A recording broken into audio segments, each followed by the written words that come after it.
l'histoire extraordinaire du robot Delta. On en a plusieurs modèles là, juste devant nous. C'est un robot qui connaît aujourd'hui un succès international, un succès mondial. Il a été inventé ici, à l'EPFL, dans le laboratoire de robotique. C'était en 1985. Et c'est une véritable saga. Et pour nous raconter cette histoire extraordinaire, eh bien, nous avons invité son inventeur qui s'appelle Raymond Clavel. Et je vous demande de l'applaudir, s'il vous plaît.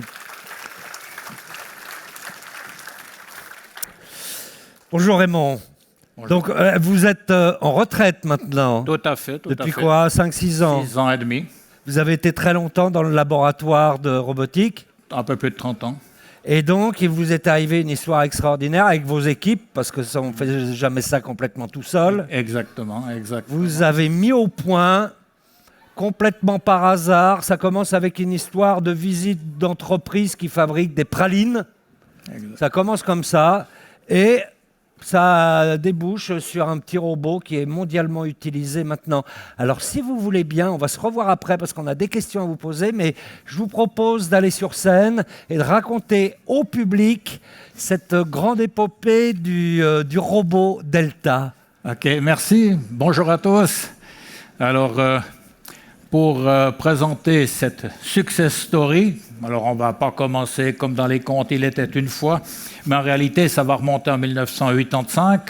Donc, puisqu'on fête les 50 ans de l'EPFL, elle avait juste 16 ans, elle n'était pas encore tout à fait majeure à ce moment-là. Donc, pour vous présenter ici, j'ai un petit plan.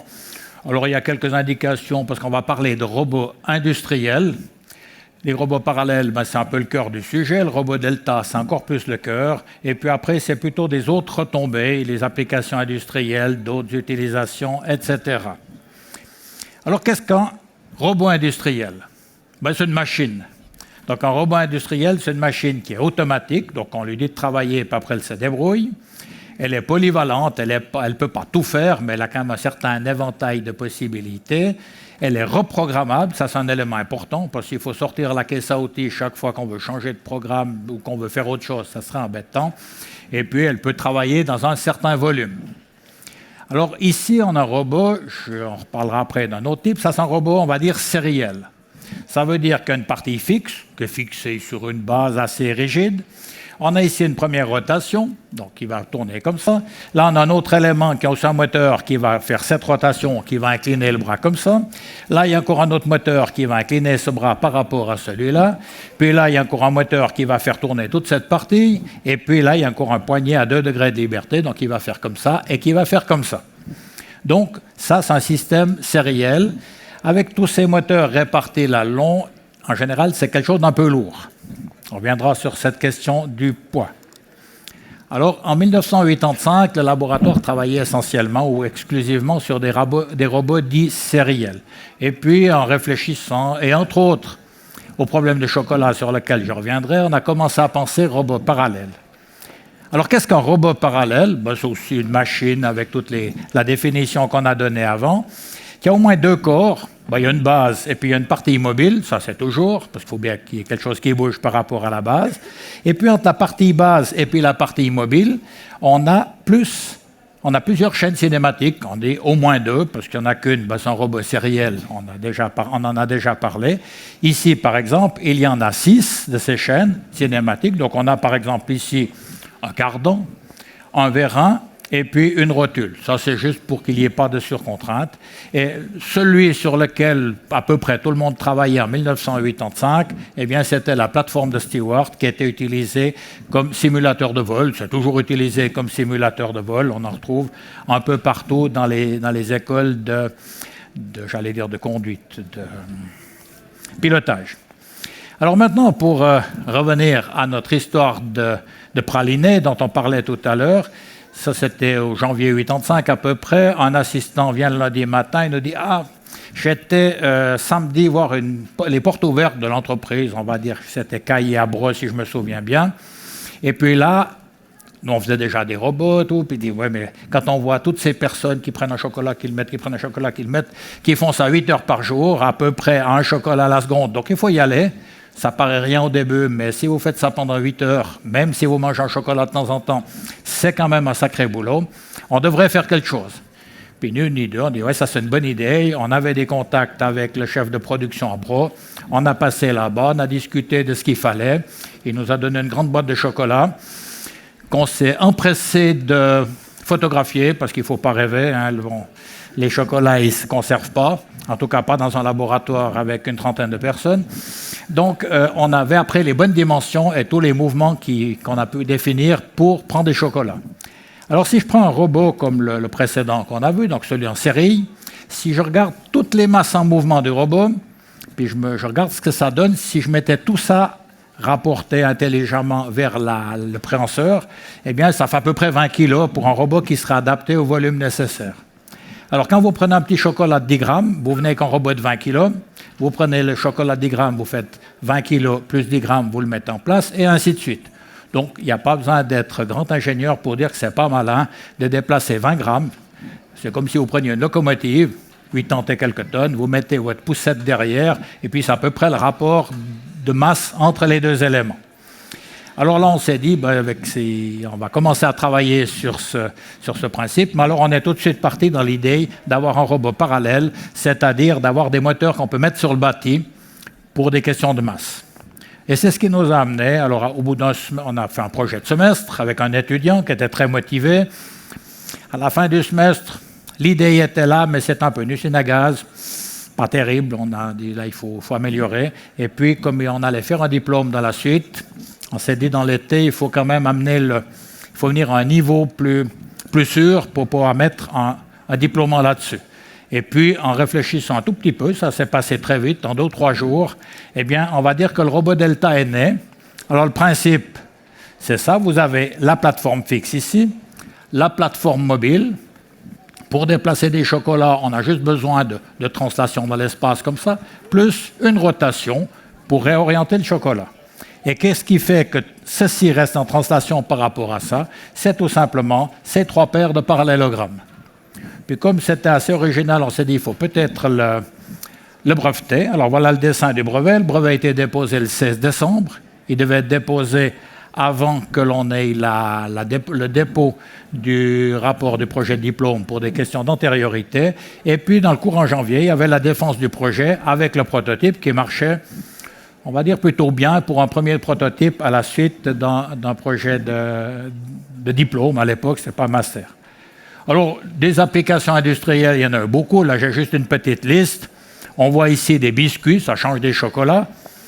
Et puis, on va tout de suite voir maintenant ce que ça donne. Donc ça, c'est dans l'entreprise Cambly qui fait des biscuits que je peux que vous recommander.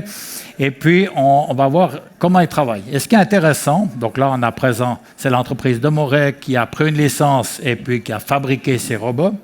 Et ce qui est intéressant, c'est qu'au début, quand on parlait du Delta, et les gens nous disaient, oui, mais moi, je prends un robot plus gros, puis je prends un système multiprise, c'est-à-dire que j'en prends 3 à la fois, puis je les dépose. Donc, c'est pas grave si je fais des trajets avec une masse élevée. Et puis là, finalement, de Moret, il a fait les 2 choses. Il a un robot rapide, mais en plus de ça, il met un presseur à 3 positions. Donc, on voit les 3 positions ici. Puis là, on le voit au ralenti. On voit l'angle qu'il prend pour s'adapter à la position du chocolat, position qui est donnée par un système de vision avant, coordonnées transmises au robot, il vient les piquer au bon endroit. Alors bon, ça continue comme ça 24 heures sur 24 si vous voulez, mais on va passer à la suite. Alors ce qui est intéressant, c'est que ce Delta, il y en a pas mal qui sont en entreprise à présent, mais il y a aussi eu d'autres lignes qui ont été suivies sur cette géométrie. Par exemple, ici vous avez un système à retour de force, un système haptique, comme on dit. Alors vous avez l'utilisateur c'est une souris si vous voulez, mais qui permet d'aller dans l'espace. Et puis en plus de dépasser le curseur dans l'espace sur votre ordinateur, sur votre système en 3D, eh bien vous pouvez un retour de force. Si vous déplacez quelque chose puis que vous touchez une paroi ou un mur, eh bien vous allez sentir un point dur là-dessus parce qu'on peut réenvoyer le système de force là-dessus. Puis après, on est dans d'autres domaines, ça c'est dans la très haute précision, un delta qu'on appelle cube. On pourrait croire que ce n'est pas du tout un delta d'après la forme, mais rassurez-vous, c'est exactement un delta, mais avec une configuration un peu différente. Ce qui est intéressant, c'est que ce robot, il a très peu de course, il a plus ou moins 2 mm dans toutes les directions, Ce qui est surtout important, c'est qu'il a une précision des 10 nanomètres. Alors 10 nanomètres, ça ne dit pas grand-chose. Ce qu'il faut juste savoir, c'est qu'un cheveu, c'est 50 000 nanomètres. Donc ça veut dire qu'il a une précision de 5000 fois meilleure, si je fais juste, qu'un cheveu. Et puisqu'alors, on a une autre tombée, dans la machine-outil, par exemple, c'est l'entreprise Vimain-Macodel à Delémont, ça c'est aussi un delta, mais il est inversé. On voit ici les 3 bras, on va dire, du delta. Le delta, là, il porte la pièce à usiner, et puis c'est la broche qui est fixe, c'est-à-dire qu'on déplace la pièce sous la broche, qui permet d'avoir quelque chose de très dynamique. Et juste pour fixer les idées, une machine-outil normale, on a ce qu'on appelle la fréquence propre, c'est-à-dire vous lui donnez un coup de marteau, puis vous mesurez les vibrations qu'elle génère ou qui sont générées dans la machine, et puis ça vibre à peu près à 60 Hz. Puis une machine comme ça, on a 250 Hz, ça veut dire que la dynamique, la précision, la qualité est beaucoup meilleure. Et puis un autre domaine intéressant, tout à fait d'actualité, puisqu'on parle de traitement, glyphosate, etc., eh bien, plutôt que de traiter dans un champ de betterave, ou tout autre champ, si vous voulez, en passant avec une grande barre de 20 mètres, en arrosant un petit peu partout, eh bien, ici, on a un système, qui a tout un système de caméras, qui regarde où sont les mauvaises herbes, et tiens, là, il y a une mauvaise herbe, pit, on va y donner une petite sifflée de traitement. Donc, on utilise peut-être 100 fois moins de traitement, si ce n'est pas 1000 fois. Donc, on voit ce genre de choses. Et puis, en tout autre domaine, et ça, c'est intéressant, tout est intéressant, de toute façon, je ne vous en parlerai pas autrement. Ici, on a un système optique. Donc là, vous avez une lentille, vous pouvez avoir des fibres optiques ou tout ce que vous voulez. Cet élément, il fait 10 mm de côté, 4 mm d'épais. Et l'idée qu'on a utilisée avec des cinématiques parallèles, c'est de dire, je prends un faisceau laser, je le tire, je mets une cible. Et puis après, les autres éléments que je vais mettre entre deux pour obtenir ce que je veux, eh bien, je vais utiliser ce faisceau laser comme une ficelle que je tendrai. Donc, on peut mettre à la bonne position, puis sitôt qu'il a la bonne position, on vient donner un petit pot de soudure, un petit coin de soudure sous forme d'un spot laser qui va nous bloquer le tout. Et avec ça, on a des précisions optiques, on est mieux que le micron dans l'alignement. Alors maintenant, pour conclure, parce que je vois qu'il y a le système qui est en train de me gronder, c'est que, le robot Delta est devenu, on peut le dire, on va dire sans fausse modestie, c'est la solution pour tout ce qui est packaging. Indicatif, en 2011, la triennale sur le packaging à Düsseldorf, sur toute la foire, il y avait 140 robots Delta qui étaient exposés dans 70 stands. Donc, ça est devenu le standard pour tout ce qui est de ce genre d'application. Il y en a environ, c'est un petit peu marseillais, mais pas beaucoup, à peu près 100 000 dans le monde à présent. Mais ce qu'il faut savoir, c'est qu'il a fallu beaucoup de temps pour que ça vienne. Il y a eu des contacts d'entreprises. On allait trouver des utilisateurs. Oui, mais c'est bien votre robot, mais est-ce que vous avez déjà eu un exemple, une installation? Enfin, c'est le coup de l'œuf et de la poule. Puis après, ça évolue et ça met un certain temps. Et puis, ce qui est intéressant aussi, c'est que ça a amené beaucoup d'autres secteurs, des résultats dans d'autres secteurs, machine-outil, de l'optique, de l'aptique, des appareils pour les personnes à mobilité réduite, la chirurgie. Et puis peut-être le plus important dans une école comme la nôtre, c'est un excellent sujet pour la formation des ingénieurs, déjà pour la conception. Pour les étudiants, à un moment donné, si je ne leur donnais pas à faire un projet d'un robot Delta, ils étaient tout tristes. Les autres, ils en ont eu, pas nous. Donc, c'est vraiment un très, très bon outil pour la formation. Et avec ça, je vais conclure et j'arrive au bout. Merci de votre attention.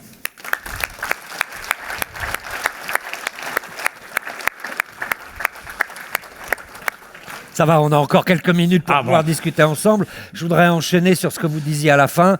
Quelque chose de très intéressant pour un laboratoire, c'est un outil qui permet de travailler aussi avec les étudiants, qui permet d'enseigner. Il y a un autre point quand même, je ne voudrais pas être trop matériel, mais qui doit être quand même assez intéressant. Quand on vend 100 000 robots dans le monde et que vous avez le brevet, le laboratoire a le brevet, ça vous a rapporté aussi pas mal d'argent. Oui, c'est... Combien ? Alors, malheureusement, ça dure, le brevet, il est limité sur 20 ans. Alors, bien sûr, mais pendant la durée du brevet. Alors, les 10 premières années, ça coûte, parce qu'il faut payer les annuités, mais ça ne rapporte rien. Et puis là, après, ça commence à venir. Et puis, il faut reconnaître que sitôt qu'on a eu une première installation assez costaud chez Caillé, qui a mis un certain temps pour arriver, ça a donné Les gens disaient plus, vous n'avez pas d'exemple. Il y avait un super exemple avec des gens super sérieux. Et là, ça explose. Et là, ça est parti très fort. Donc, au total, on va dire qu'à l'école, ça rapportait 2 millions. 2 millions à l'école. C'est pour ça que c'est important. Hein. Je ne sais pas pour parler de l'argent que de l'argent, mais ça finançait complètement votre laboratoire. Ça vous a permis de faire beaucoup de choses. Alors, bien sûr, moi, disons que l'avantage d'avoir un financement comme ça, donc un laboratoire, il a quand même un petit financement. Je ne sais pas si le président de l'école est là, mais il va dire, lui, c'est un gros financement. Enfin, il a un financement pour le courant, pour un certain nombre d'assistants. Et puis l'avantage, quand vous avez des revenus extérieurs comme ça vous permet de dire, ah ben tiens, je suis une super personne qui vient me voir pour un doctorat. Ah, on peut travailler dans ce domaine, mais je n'ai pas forcément un projet Fonds national ou quelque chose comme ça. Hop, je l'engage. Puis j'ai les moyens de le payer pendant assez longtemps, le temps de retrouver un autre projet pour la suite. Donc c'est extrêmement Ça permet agréable. d'entretenir l'équipe. Oh, puis ça permet d'avoir beaucoup plus de puissance de feu pour faire face à tout ce qu'il faut faire face avec une équipe, justement. Ouais. Vous avez récupéré l'argent de ce brevet ou on vous en a pris un petit peu quand même au passage? L'école nous en prend un petit peu. Donc en l'occurrence, très exactement, c'est 26%. Mais enfin, il reste quand même pas mal à côté, donc je ne me plains pas de ça. Non, ça a été extrêmement bénéfique.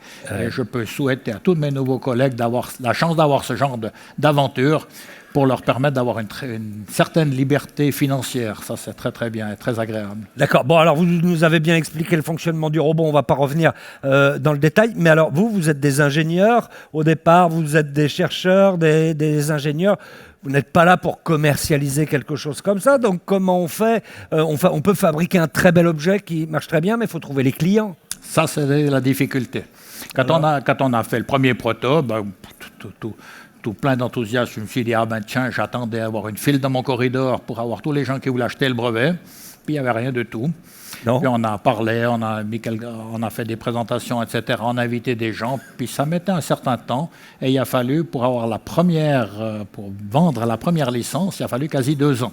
Qu'on a vendu à Demoret, qui a fait l'installation que je vous ai montrée tout à l'heure. Donc ça prend du temps. Après, il y en a vendu une pour les robots plus gros, une autre entreprise. Puis après, c'est un peu le désert. Demoret m'envoyait, me dit, ah ben tiens, l'année prochaine, ça va être bien. Puis l'année prochaine, c'était pas encore très bien. Donc ça met beaucoup, beaucoup de temps. Donc il faut à peu près 10 ans pour que ça prenne sa vitesse de croisière. D'accord, mais comment on passe de la chocolaterie ou au médical ensuite? Oh ben ça se fait naturellement?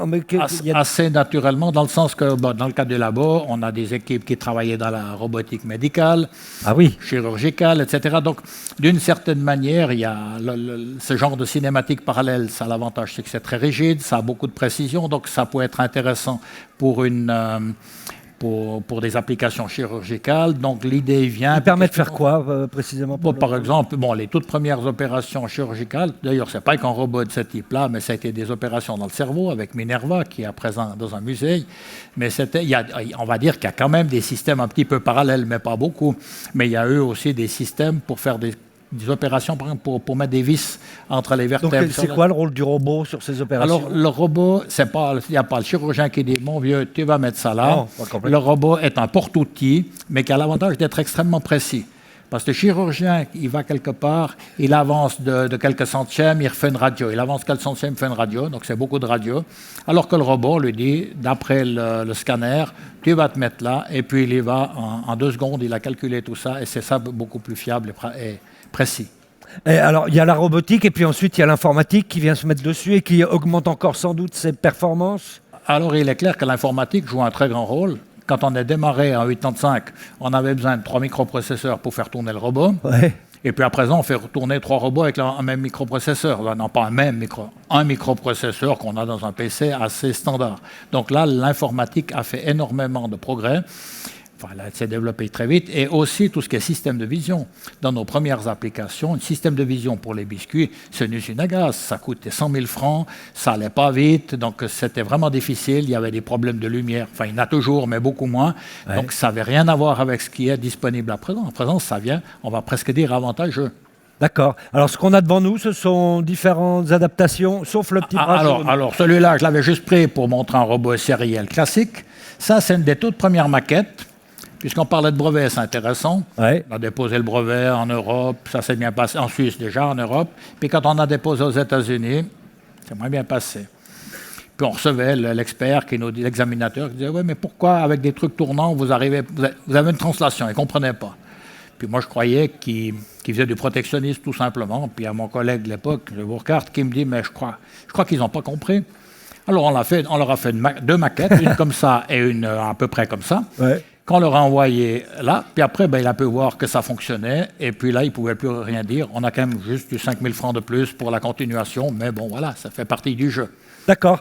Alors vous en tirez quoi comme leçon? C'est un beau modèle en tout cas pour un laboratoire, pour pouvoir se développer. Je pense que c'est une très très bonne chose. Et ce qui est intéressant, c'est qu'on part d'un problème, pas trivial, mais factuel. Très pratique, factuel. On va mettre des chocolats en boîte. Ça ne fait pas très académique comme premier contact. Et pourtant, ça a amené après tout un développement de toute une série de cinématiques. Et ça est devenu presque une culture. Et il faut reconnaître qu'au niveau mondial, ça a un gros avantage aussi, c'est qu'en très peu de temps, j'ai quand même une certaine reconnaissance d'avoir fait quelque chose d'un peu différent, d'avoir amené une nouveauté dans ce domaine de la robotique. Alors ça, c'est très agréable. Vous n'avez pas besoin de faire 10 000 publications pour être reconnu. Ouais. Vous recevez 2 prix, puis là, vous êtes déjà pas mal reconnu. Et ça, c'est un très, très grand avantage. Eh bien, merci beaucoup Raymond Clavel d'être venu nous raconter cette histoire et cette réussite de l'EPFL. Merci beaucoup, on peut vous applaudir. Merci à vous.